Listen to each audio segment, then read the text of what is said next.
What's going on, everybody? It's your boy C4 here, and thank you for tuning in for another episode of the Philadelphia Eagles Connected Franchise Mode here on Beast Mode TV. And today we're the 5-0 Philadelphia Eagles going up against the 3-3 Seattle Seahawks. What defense is the best in the league? Is it going to be my Eagles or the, how many years has it been that Seattle's been known as the best defense in the league? So this is going to be another back-to-back defensive brawl. There hasn't been too much excitement in terms of offense this season. My dearest apologies for that. I'm trying to make it work. Like I said, this fucking jump up into all Madden makes it difficult as hell to ball out on teams like I have been at points in season 1. So what I'm going to try to do is condense these highlights, making them, defensive highlights can be exciting. Look at this. Boom.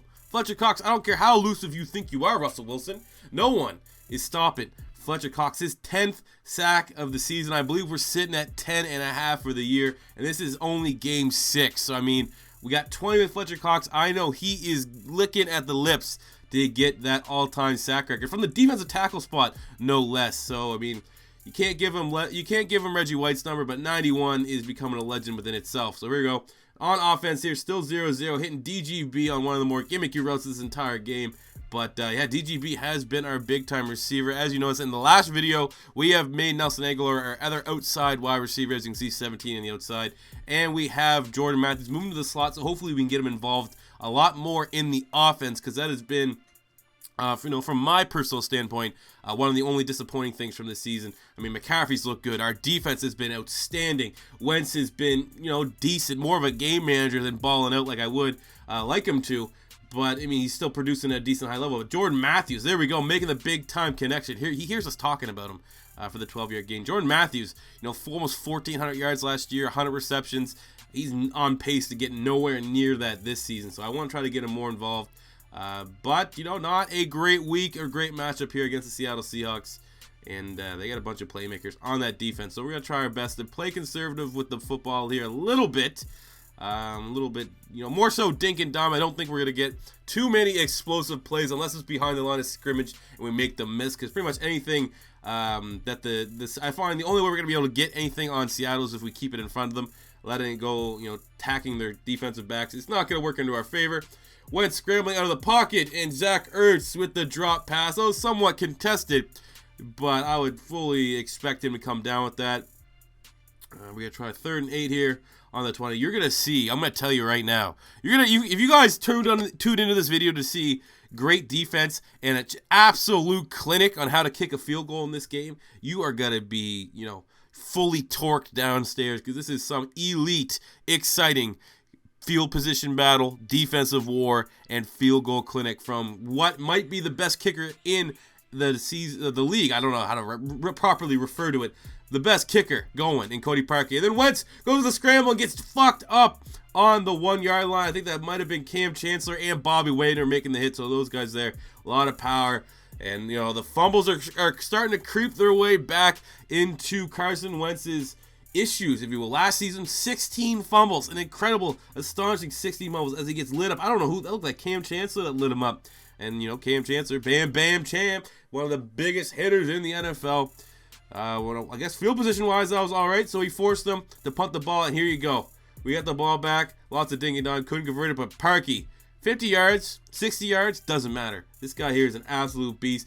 It's sad to say that the most most effective player on our offense this season, as Malcolm Jenkins, we bring him on that all-out blitz, gets to Russell Wilson. The most effective player on our offense in terms of putting points up has been Cody Parkey this season. But we're back on offense, trying to make a little something happen before the end of the first half. Even Zach Ertz there for a 7-yard gain. Like I said, I think screen passes are going to be the way we're going to want to go. Defense looks like you might be able to bite on that.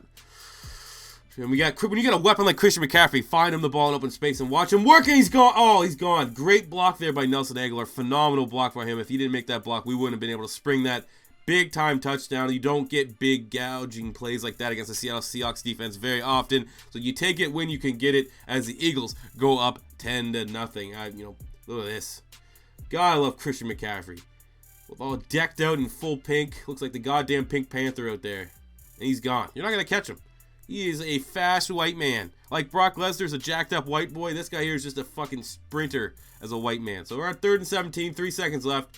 I thought I fucked that up, and then Cody Parkey's like, "Yeah, I got you, fam." Squeaks it in there to make it a 13-0 game going into the second half. But like I said, oh, here you go. Like I said, you want field goals? Boom, perfect. Another one, 4th and 13, doesn't matter. Connects, converts, 16-0. The shutout continues against Seattle Seahawks. Russell Wilson and that offense, they're getting worrisome. They're in front of their home crowd. They're gonna start throwing some balls that he doesn't really want to throw. Tick tock, throw it, Hail Mary, pretty much. Jalen Mills, easy catch, GG, easy game. Let's go. I don't know what that would have been, almost a 20-30 yard return on that. We're almost at Cody Parkey range just off of that interception. Jalen Mills, one hell of a season. His 4th pick on the year. I don't think, how many picks did he have last year? 1 or 2. So he is definitely filling into his role as a starting corner, which, he kind of has to do because we had to trade Eric Rowe to the Tennessee Titans to get Christian McCaffrey. So he's done a great job. And then the machine, the leg, the great leg, what was it, Legatron. I'm giving that screw Greg Zuerlein. Legatron is going to Cody Parkey as he makes his 3rd field goal of 50-plus yards in this game to give it us a 19-0 lead. Russell Wilson again getting the ball up midway point, trying to force it again. Identical goddamn play, but this time his receiver goes up. Tyler Lockett over Jalen Mills. I think we had the size advantage there. I would expect a little bit better end product from Jalen Mills there, if you will, but they still convert the pass, and now they're in prime scoring position. So we need to do our best to just let our front 4 get some pressure, and let's have our linebackers drop back into a bit of a zone. Fletcher Cox gets chop blocked, fully expecting to make that tackle and sack, but there you go. Vinny Curry just, almost as good, even though he's not performing nearly as high as Fletcher Cox, but no one in the league is right now at the defensive tackle spot. Not even Aaron Donald is in the same league as Fletcher Cox in this season. But Vinny Curry getting the sack, making it 2nd and 19 for the Seattle Seahawks. What are they going to do? Oh, how about just throw an interception right into Michael Kendrick's breadbasket? Didn't he have to make a real big play on that? Just jump the route. That's what happens, man. 19-0, your home crowd getting a little bit restless. You're going to make passes you don't ordinarily make. And Kendricks gets a 2nd interception to Russell Wilson. So hopefully, you throw 2. Still a whole fucking quarter left to play. Hopefully we can get 3. Let's see this. Look at this. Like I said, I didn't even have to. Look at that. Oh, yeah, Doug Baldwin. No, I'm going to go ahead. Kendricks, who's, in real life somewhat skeptical play calling. Not play calling, but playing. He's a fringe player right now for the Eagles, but as it stands in this connected franchise mode, he is doing his goddamn job. As Russell Wilson drops back, and Jalen Mills again.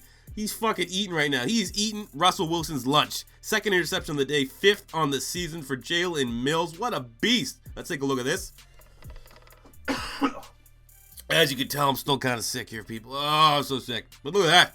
Not as sick as that fucking interception or as Jalen Mills' play this season. My God. What a beast. So many of you guys last year in year 1 of this connected franchise mode wanted me to play Jalen Mills a lot more. Look what's happening. It's paying dividends.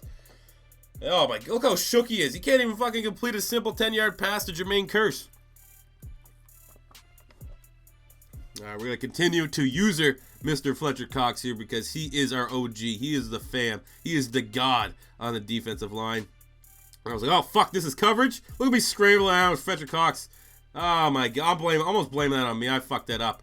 Like, what goddamn play call? Just have Fletcher Cox dropping back into coverage. But there, phenomenal effort play from Malcolm Jenkins to prevent that. Well, it's probably still going to be inevitable touchdown. It's on the 1. But with how turnover-prone Russell Wilson has been, like, hey, look, fucking burned past Jalen Mills. Malcolm Jenkins doesn't look like, but makes the shoestring tackle. Is it him shoestring? Shoestring. That's the type of fucking noodle. Shoelace tackle. To bring down Tyler Lockett on the 1, but this is going to be pretty tough. I don't think they're going to air this out. Let's make sure we blitz the gap there with the Hicks and blows up in the backfield. Rawls hasn't had much all day. 12 rushes, 50 yards. That is definitely below his standards and the standards of I still even think with that weak offensive line, you would definitely have to consider the Seattle Seahawks a run-first team. They're still, like I said, on the 4.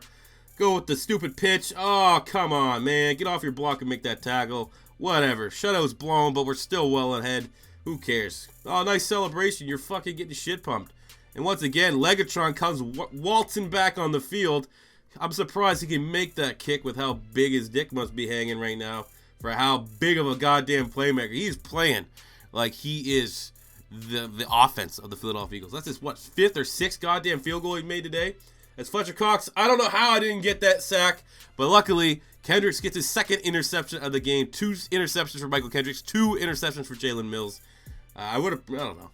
I would have maybe wanted the sack more, because that is my goal, is to break the sack record with Fletcher Cox. But I will still take an interception. Turnover again. What is that? Interception number 4 for Russell Wilson, one of the premier quarterbacks in the league, looking minuscule against this Philadelphia Eagles defense. So this video here is more than enough video factual evidence that the Eagles may be the best team defensively in this connected franchise mode. There we go. There's the 6th field goal.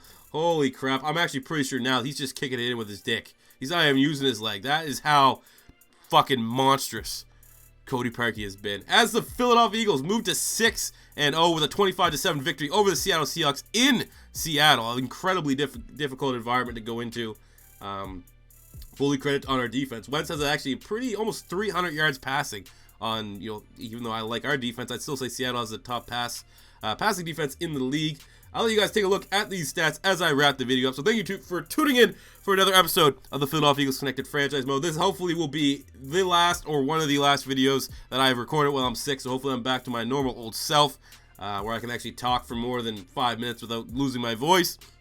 Thank you guys a lot, so much, for how much you guys have been helping me out with the channel. We've grown. I got about 1,000 subscribers a week right now. Views are fucking killing it. So that's all thanks to you guys. So hopefully we can keep on growing, keep on getting Beast Mode TV bigger and bigger. So thank you for tuning in. This is your first time stopping by. Subscribe, smash that like button. Until next time, it's your boy C4 saying peace out.